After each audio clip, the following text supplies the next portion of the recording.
All right. Hey, David, welcome to the podcast. How you doing today? Good. Thanks for having me. Appreciate it. Yeah, I'm excited to get into this. Our paths crossed as of when we were recording this not too long ago, and I was just really impressed with your character, your wisdom, your experience, and probably most importantly, your beard as well. So I can't wait to talk to a fellow bearded guy. Before we kind of jump into your story and your expertise and kind of your professional journey, I'd love to just ask you a couple series of just lightning round get to know you questions. Are you up for that? Yeah, absolutely. Cool. Shoot. We'll go easy to start. Where were you born and where's currently home?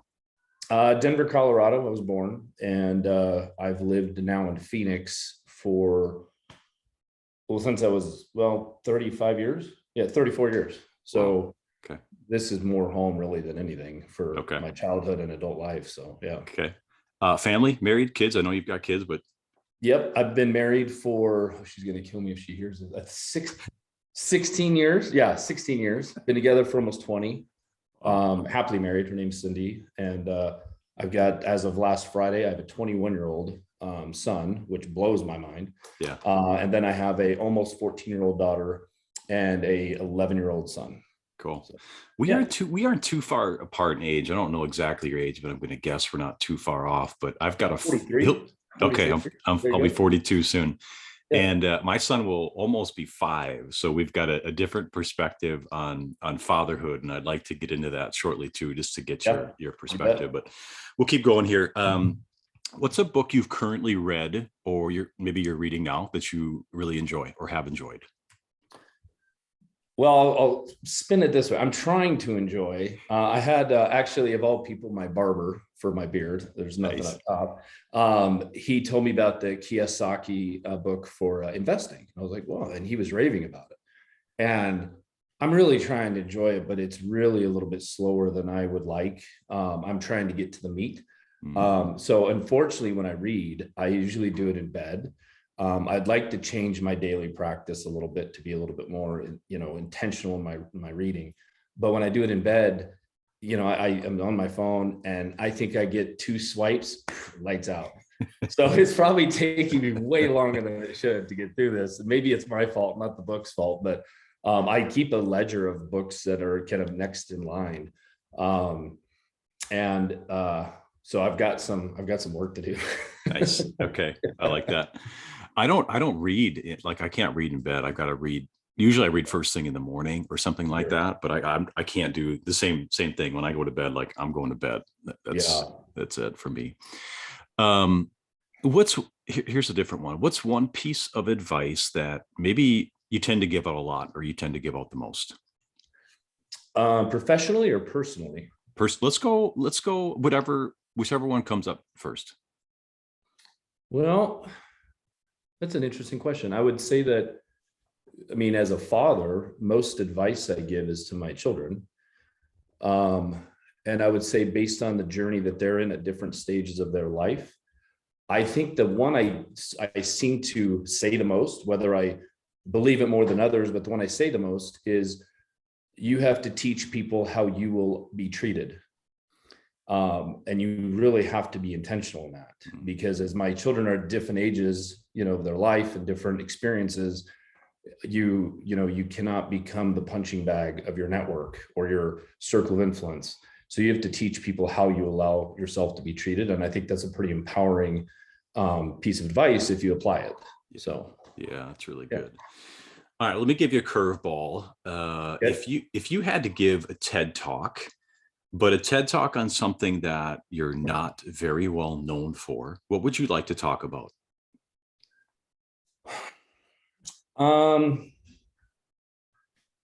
What I'm not well known for, I would say, there's aspects of your professional life and personal life that you do keep private, right? I'm more vocal about it as I get older and as I continue going through my journey. But I would say how to manage the trials of entrepreneurship through ups and downs. Because I find that I encounter people that are, in the down part, and I have almost a calling to try to help them. Even a close friend of mine recently, I became almost a mentor to him, not intentionally, because I've gone through that. And I think that that would probably add the most benefit to the audience. And it's something that I can speak, rather vividly about because I've gone through many peaks and valleys. So Yeah. I would say that. Yeah. I like that. That's a really good segue too. Why don't we kind of get into that, and let's maybe start with, if you could, David, just give maybe, let's pick it up from whenever you might have finished formal education, pick it up from there to where you are now. Just give the audience a chance to understand your professional journey and your path. Yeah. So it's pretty dynamic and a little, I don't know, I guess everyone has their own journey that's dynamic to them. When, let's say it was about 1920-ish, I started, it's when e-commerce was coming out, right? That's when everyone was going to hit the e-com boom. So I partnered with a gentleman and we started this e-commerce development company. Well, unfortunately, he wasn't the best partner. That was my first lesson in business, and went through that journey for a little while. And then somehow, I started kind of creating a few folks that knew what I was doing within the web space and whatnot. And I completely pivoted and I started working in the fitness industry as, this other buddy of mine. We became partners, started building out. It was very small. It was not impressive. It sounds, when you say fitness industry, let's face it, we're working at a gym trying to grow, from personal training to programs to this and that.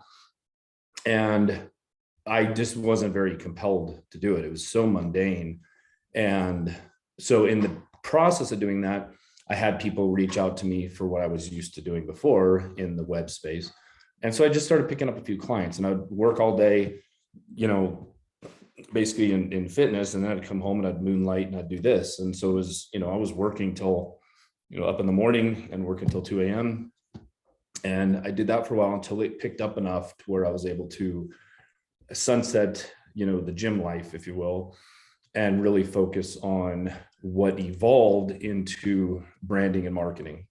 And, I really didn't, everything I did was baptism by fire. I didn't have a mentor to help me and say, okay, you're structure it this way, or here's how you're going to do this, here's how you can do that. So I really started by taking clients and projects that I had no idea how to do.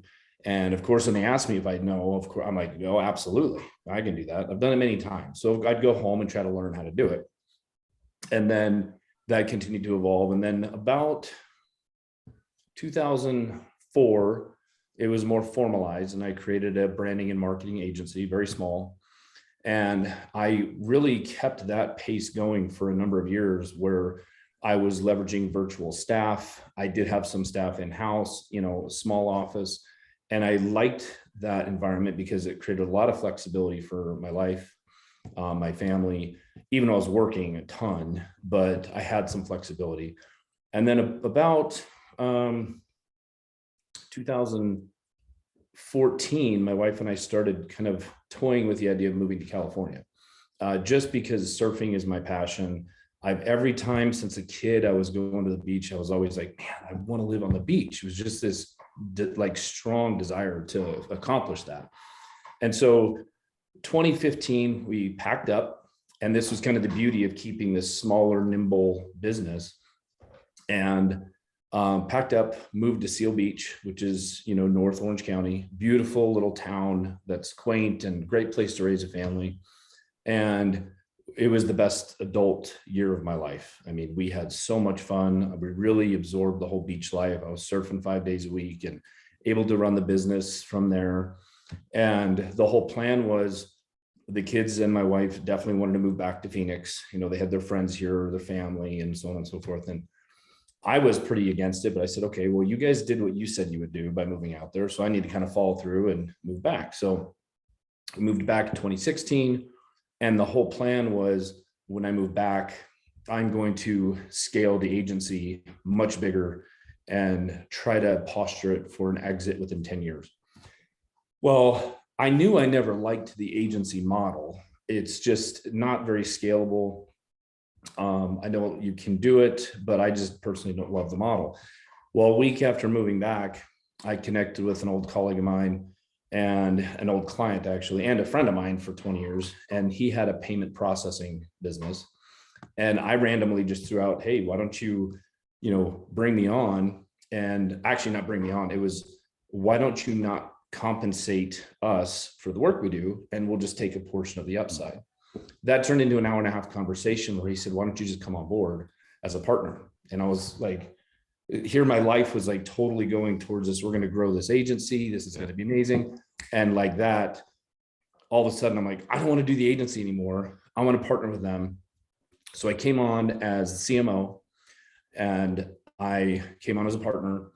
And then within, I think, a year, it was obvious as to, I know marketing and branding really well, but my inclination was more geared towards, the chief operating officer to really take a bigger hold of the operation of the business overall, from a strategy perspective to execution. And the main reason I did it is because there's a lot of consolidation in that space, and I was looking for an exit. And I can't even tell you how many times my wife and I are like, man, this is not going to work. This isn't going to exit.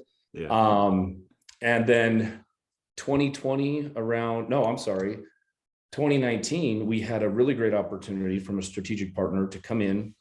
They were going to buy a portion of our revenue, and it was going to be a liquidity event to a degree. And we were a week out from signing docs, and then COVID hit.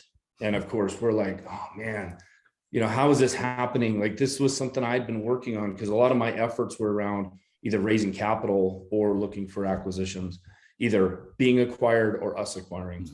And it's just, things just sometimes work out. A week after that, we had another company start conversations with us. And then I ran diligence for 8 months, and it turned out to be a great opportunity. And December 31st of last year at 10 p.m., we closed the deal because we wanted the 2020 tax treatment. And they're in Canada and they wanted the 2021. So we had to play the time zones. So it was a pretty neat New Year's Eve. And so that's kind of the journey that got me to that exit. And then this year, I mean, I don't know if you want to kind of touch on that separately, but it's been a little bit of obviously a different year than historically. In terms of looking at what my next chapter looks like. So that's fun. Thanks for painting that picture. I wrote down a couple of things. I want to ask you a couple of questions. The first one, you mentioned partnerships. You got into maybe a partnership probably pretty early on in your career, and then again several times in your career. Someone who's considering a partner, maybe what are a couple things that you would say as just some wisdom and experience, things to look for in terms of partners and partnerships? It's tricky because I've even had this conversation a few times this year with new opportunities, and even one that I'm getting involved in right now. And I think the number one thing is to trust your gut. And I know people say that and it seems whimsical, but I have a friend of mine I considered partnering as kind of a side business to help my youngest son, to kind of learn business. And I won't bore you with all the details, but I just know he's not very savvy in business. He doesn't have like a financial background. He's not an entrepreneur, but I knew he would be a good partner because he's a hard worker. He's honest as the sky is blue, and I can count on him. And those traits are really important to me, because you can be the smartest guy in the room, but if I can't trust you, I'm always going to be looking over my shoulder, and I think there's other aspects of it in terms of, work ethic. That creates a lot of dissension in a partnership when, you've got one partner that's committed to the journey and their work ethic is, aggressive. And then you've got, the other person who's, getting off at lunchtime and not coming back to the office. And, there's so many different dynamics of interpersonal relationships that affect, how a partnership works. But when I meet people and I consider, where could this go? I just really reflect and take a gut check. I'm like, how do I feel about this? Because I do think you can feel a lot more than being so pragmatic about what's their experience and what's their track record. I mean, those are all important, but I think gut is super important for me personally. Maybe a good follow-up question as you look at, you kind of paint the picture a little bit about here we are into 2021 after your 2020 exit, maybe, I don't know if you would call it a transitional year or just a year to kind of sit back, reflect. I don't know, but are you actively looking for partners and partnerships deal, or is your next thing something that you want to create on your own? Can you kind of maybe share a little bit about Sure. where you're kind of reflecting and looking to go in the future? It's been an interesting year. And I would probably take 2 hours explaining it. So I'll try to be brief. Okay. The first 3 months, I purposely took time to just enjoy the ride. Yeah. I felt like I hit a milestone that was important to Good for me, you. and I wanted to absorb it. And that was amazing. So let's call that the first 3 months. We did a little bit of traveling throughout the year. But once that first 3 months hit, my mind starts going on, okay, well, what's next? What am I Yeah. going to do next? Yeah. And I've explored everything from, well, what business do I want to start? What experience could I leverage? And ironically, I look at, my own self and I think, well, there's a business that I might be interested in, but I don't really know a lot about it. Right. That being said, I didn't know a lot about payments either. And I ran that business. So you learn, but partnerships is an interesting play, because I feel like I can start my own. There's going to be notable capital up front, right? Who knows what that runway is going to look like? Then I looked at some franchise models, and I was like, okay, well, there's kind of a business in a box. Yep. I looked at the economics of some of them, and I just didn't like it that well. And then I've also looked at some partnerships where maybe there's a startup or something that's pretty early stage where I could come on board, add a lot of value, and not necessarily, infuse a ton of capital in it, and ideally scale that business for an exit. So I've really kind of looked at all these, and I continue to, but I've got one right now that's percolating that I think is going to be pretty interesting. Cool. And it's so early stage that I feel like I'm really going to be able to grow it from the bottom. But I'm still open to other opportunities. I really like the idea of having my hands in a few different things. Not 20, but Yeah. trying to diversify and try to hedge against one not working. Yeah, that's cool, especially after the last couple of years. And Yeah, we've learned a lot, haven't we? Yeah. Well, Yeah. here, let's talk about this. You've done a couple scaled exit, scaled to sell. Do you think, because when our paths crossed at Chris Harder's mastermind, shout out to Chris, we were presenting business opportunities to you as Shark Tank style, and you were one of the experts to ask questions and things like that.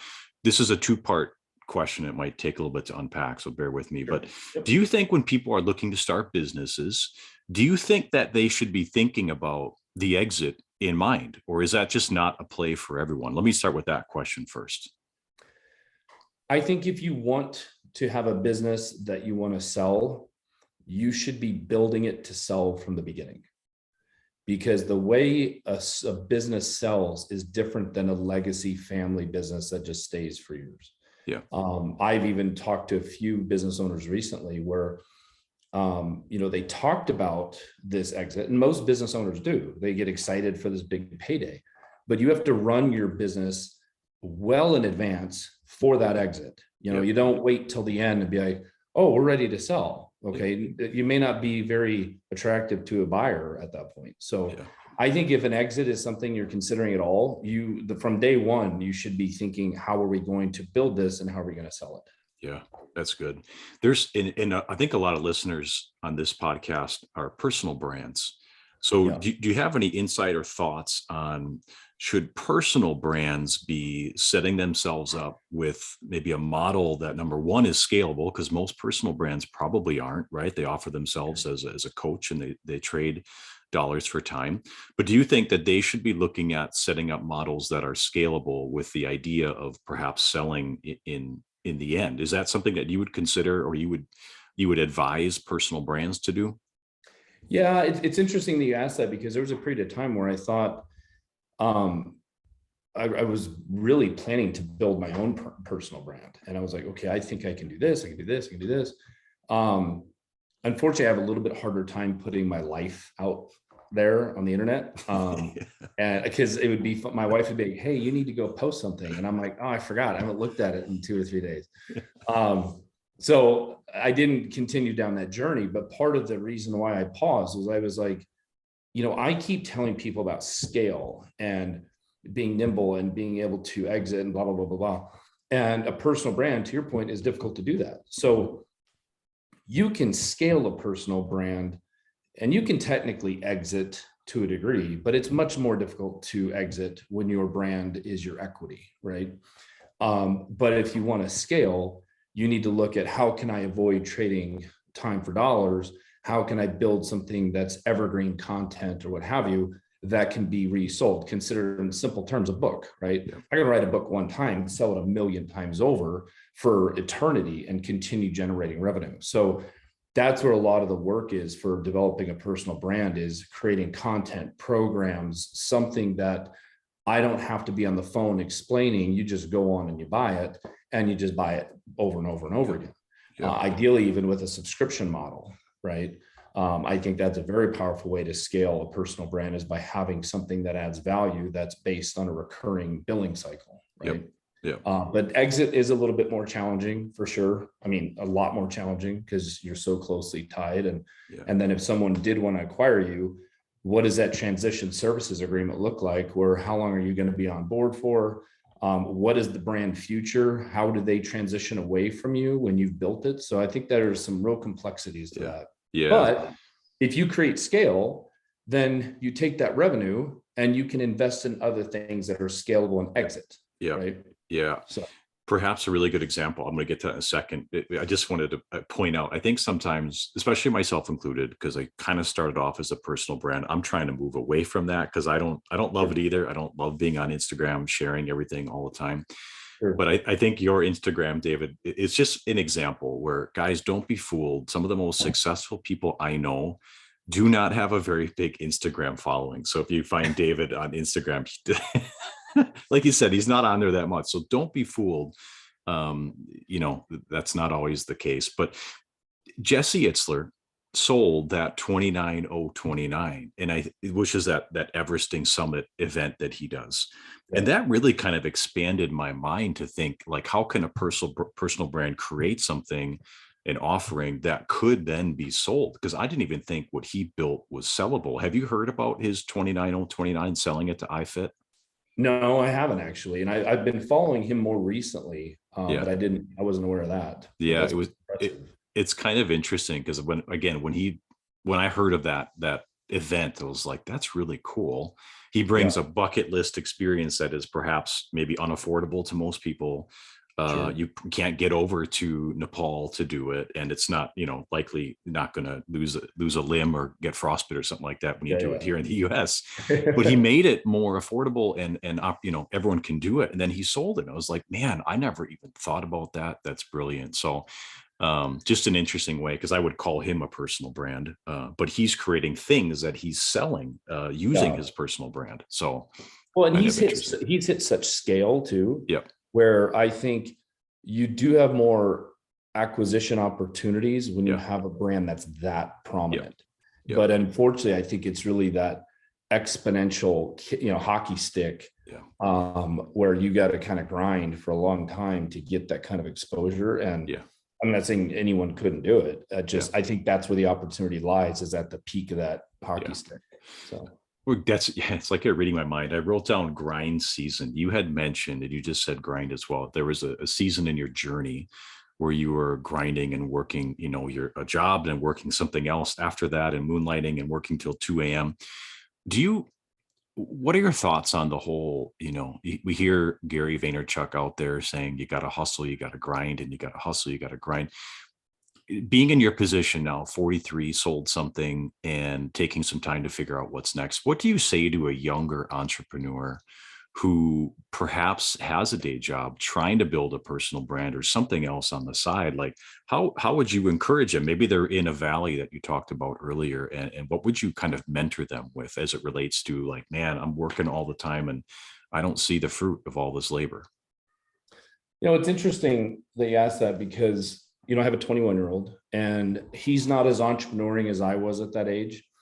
And when providing input or guidance or mentorship to a younger generation that's early stage in their, path, it's difficult to sometimes tear your own personal experience away from the guidance you're trying to provide, because there was pieces of my life that was very out of balance, and I was working my tail off. And I look at the journey overall and I'm like, well, it seemed to work, right? At least this portion of the journey. I've got a whole nother half of it left, but it seemed to work. But that doesn't mean that was the right way to do it. It just means that's how I made it work, right? I do think that you have to also enjoy the ride a little bit and have some checks and balances of, think about, before we started this chat, we were talking about our back, and my back's destroyed and this and that. And I'm like, do you know what I would do to be 22 and be able to go do all these things that I would kind of put me on an ice pack now? Yeah. And would I rather be sitting at a laptop at night, or maybe go play basketball, or go, do something that, and then wake up feeling great the next day? So you have to have this balance of appreciating where you're at right now, because life does change.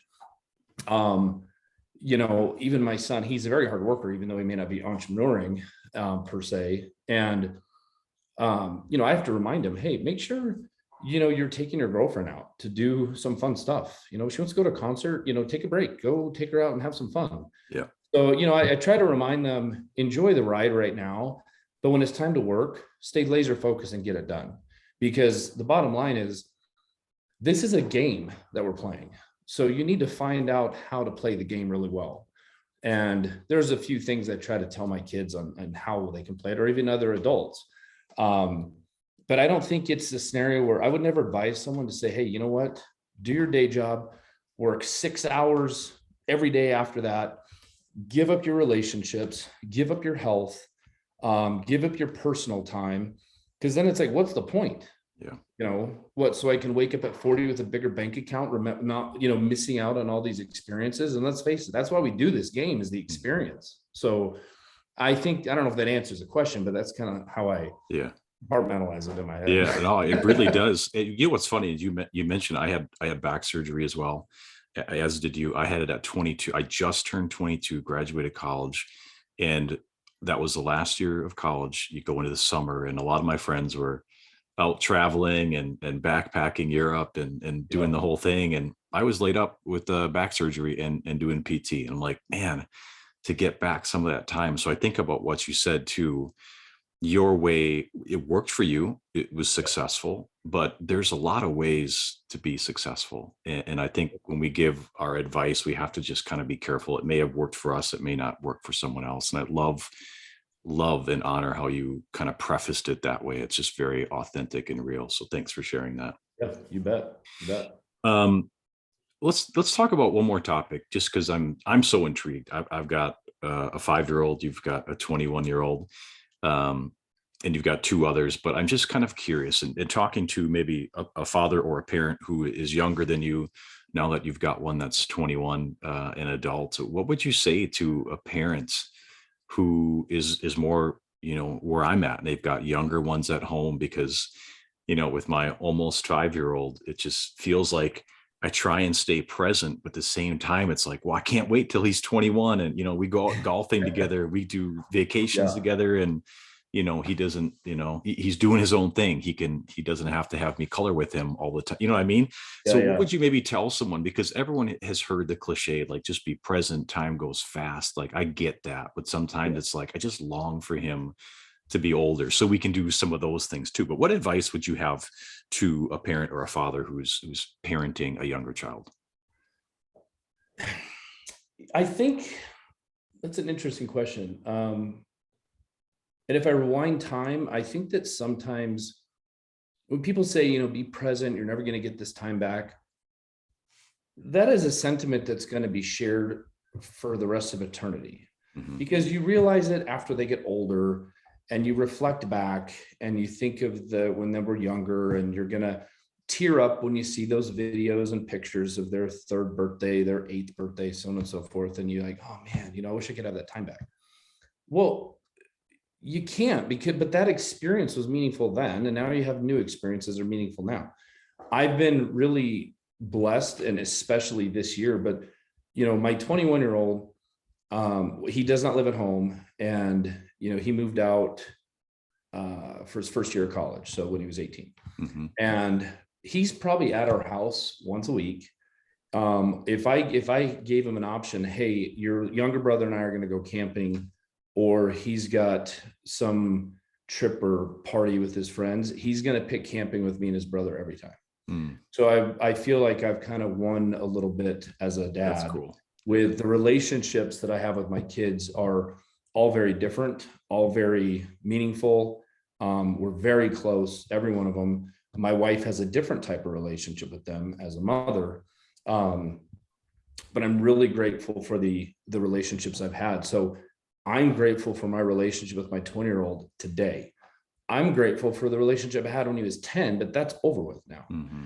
So I think most people, I shouldn't say most, I don't want to generalize, but I think if you lose that relationship or it weakens over time, then of course enjoy that time when they're young, because that's when you're super connected and this and that. If you can maintain the connection and the closeness through the journey of their life, then everything they're going through is pretty exciting. Now, that said, young kids are challenging. Let's just be honest, right? And I remember saying the same thing where my son would be, or my wife and I, let's say my daughter, she's 14. So let's say she was like 7 and my son was, 4 or 5. There were times, or maybe when they're taking naps still, and you're like, God, will they stop taking naps? I just want to go do some shit with them and have some fun, right? But those were fun times, and that's part of parenting. But I won't lie, it does become really cool when you can go do stuff with, your kids. They're a little bit more self-reliant, not 21 reliant, but even when my son was, let's say 7 or 8, we were at a point where, hey, we can go to Newport and go on bikes and cruise around, and he's not going to fall over and take a nap. Or, we can go camping and I don't have to sit there watching every step he makes so he doesn't hurt himself. So there is definitely, for me personally, at least, a lot of joy in them getting a little older to have a little bit more freedom with your fun. Yeah. That makes sense. Oh, freedom with your fun is a good way to put it. Yeah. That's fun. I took my son to Wisconsin Dells water park this past summer. We called it the Dude Venture. Yeah. And all these water parks, the slides and all these things, and he went down the same slide like 50 sometimes. And I mean, I loved it. Because you see the look on his face every time. It was like his first time down. Yeah. But I'm just standing there for, I don't know, 50 minutes just watching him do the same slide. I'm like, dude, look at all these different slides and stuff. But he just wanted to do the one thing. And I'm like, well, there will come a time when we'll get a little bit more adventurous. But I appreciate your perspective, being someone who has raised them all the way up to 21. So thanks for sharing that. Well, and if I can add one more thing, I think it's not a bad thing to sometimes not be present. Meaning, let me clarify. We all have our own things going on. We've got the stress of family, the stress of work, the stress of the economy, everything that's going on in the world, or our personal lives, or our marriage, or whatever it may be. That's a human response to your external stimulus, is sometimes not being present to playing catch, and that's okay. Now, when it perpetuates too many times, that's where even myself, I've had to check myself and be like, wait a minute, let's take a second. I'm thinking about work, or I'm thinking about this, or thinking about that. And I'm going to put that on the back burner for a minute, and I'm going to try to have some fun. But I don't like shooting on myself, so to speak, by saying, man, Dave, you really should be more engaged in this moment. You should be just sucking up the sunlight, and every time that ball hits your mitt, you're just all smiles. That's a freaking pipe dream. Sometimes you're just playing ball because you're trying to get them tired, right? That's right. Or you're just going through the motions, and it's okay, So it's just a matter of, taking your own temperature of, okay, today, this is where my headspace is at. I'm not into it, and that's going to be okay. Tomorrow's a new day. And then maybe tomorrow you're like, this is amazing. I love it. I'm going to be very present. But expecting to be present every time, you're just setting yourself up for kind of feeling like you're failing as a father. Yeah. Yeah. Those unrealistic expectations we hold ourselves to. I think grace is really kind of what you're talking Yes. about there. I love that. Yep. Yep. Do you have time for another one? Yeah, you bet. Okay. I got 20 minutes. This is good. I want to go back to when we crossed paths and I met you. You were one of the sharks doing the Shark Tank thing. I wanted to get into it just because I'm really interested in this as well, and I know I've got audiences who would be interested. When you look at and when you analyze opportunities, maybe to invest in companies or whatever it might be, when you were there, you probably watched, I don't know, 6, 7, or 8 different presentations. What do you look for when you are looking at those opportunities or business startups or whatever it might be? Like, what are you looking for to determine if it's a good opportunity or not for you to invest in? So I'd say a variety of factors. So let me try to be as succinct as I can. Number one, the person, the person who is doing the pitch, right? Mm-hmm. Um, how clear are they on what they're pitching? Now, I know how that exercise was developed and came about. So I know it wasn't like, a 3-month preparation, but regardless, let's just say it was. Mm-hmm. I want to know, I'm really investing in that person, because unless I'm going to be majority and I'm just going to take their idea and do it myself, I need to know that they're very clear, concise, and they're able to execute. So that's step one. 2, I look at the business model, and it's not because of, it's this high level of like, deep dive into the business per se at the beginning. It's really, does a business make sense? And I've heard a million different pitches where, I'll hear 10 minutes and I'm still not clear on what are you selling? Yeah. Right. Or how are you going to make money? Or how scalable is it? How much money do you think you need? Because a lot of people don't think they need as much as they really do. So those are a few things as it comes to the person and how they're trying to position it. But from an actual business perspective, COVID taught me a lot. All of us.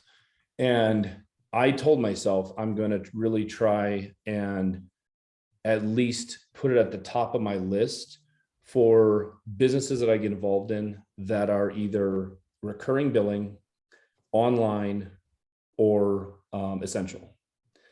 And, as COVID runs its course, so to speak, I think we can all agree that none of us have a crystal ball. I don't know what's going to happen in another week with everything that's going on. Mm-hmm. And so if I have the decision, why don't I find something that can be a hedge, right? Yeah. Against some of the current climate. There's other businesses that I've had people talk about, like those trampoline parks. Some of the revenue around those trampoline parks is pretty impressive. It's a huge, CapEx, obviously, at the beginning. But what happens if we go into a lockdown? I'm paying for a giant lease on a giant building that's empty for who knows how long.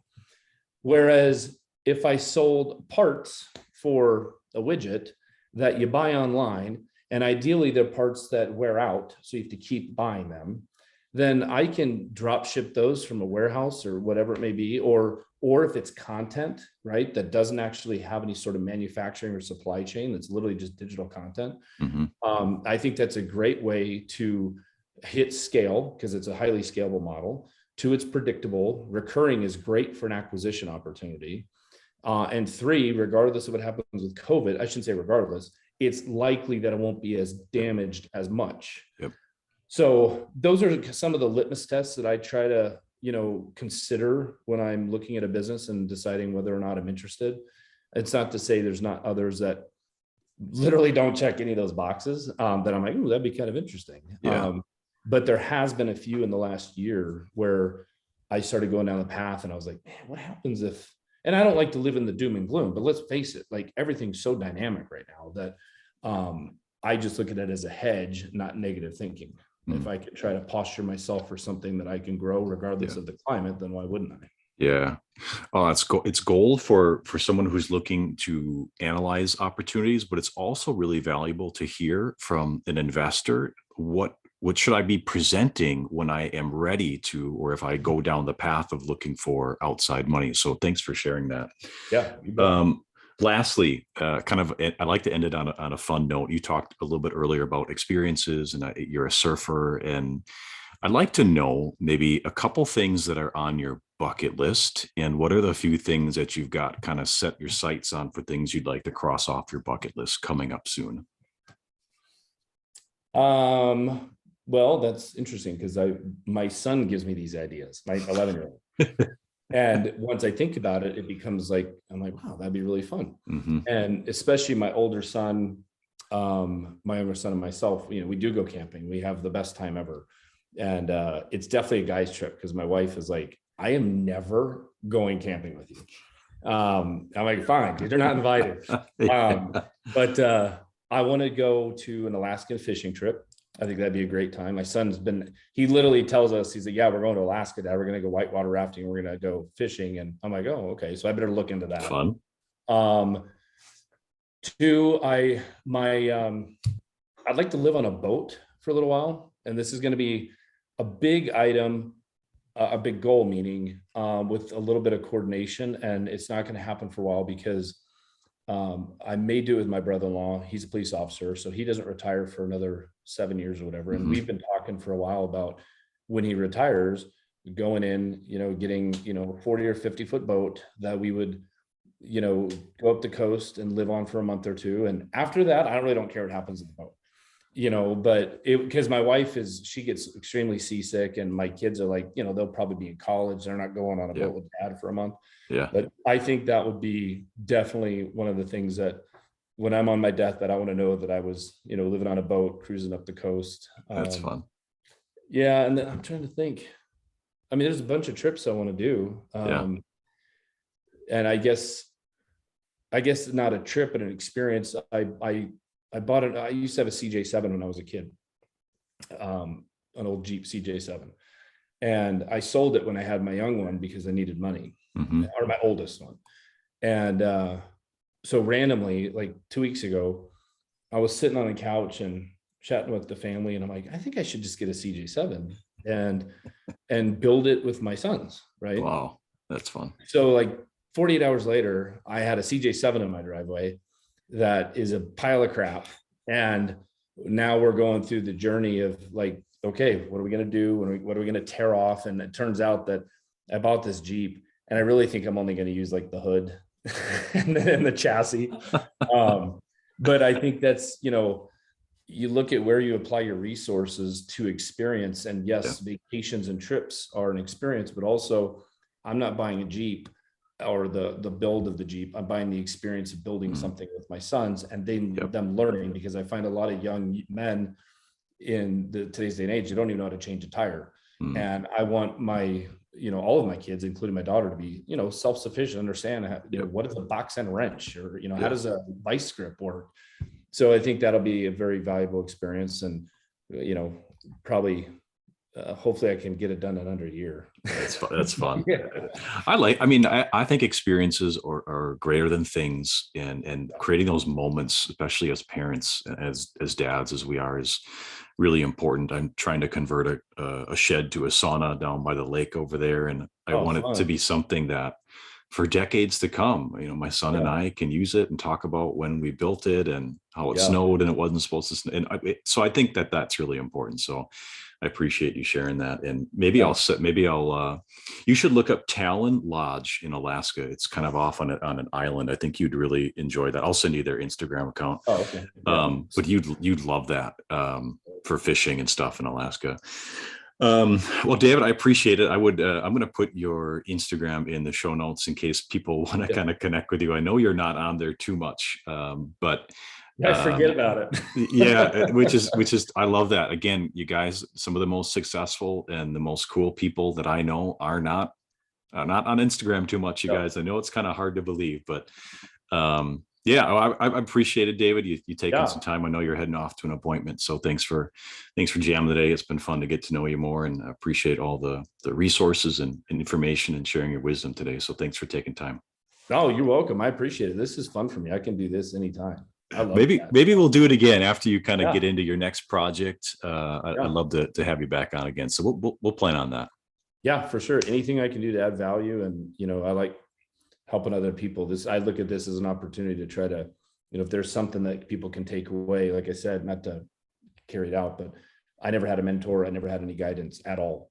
And so I'm using kind of the back nine of my life to hopefully try to find ways in order to, give back, even if it's just a tidbit that people find useful or something that's more substantive, then I find a lot of joy in that. So I'm always happy. I appreciate that. Thanks, David. All right, buddy. Take care. All right.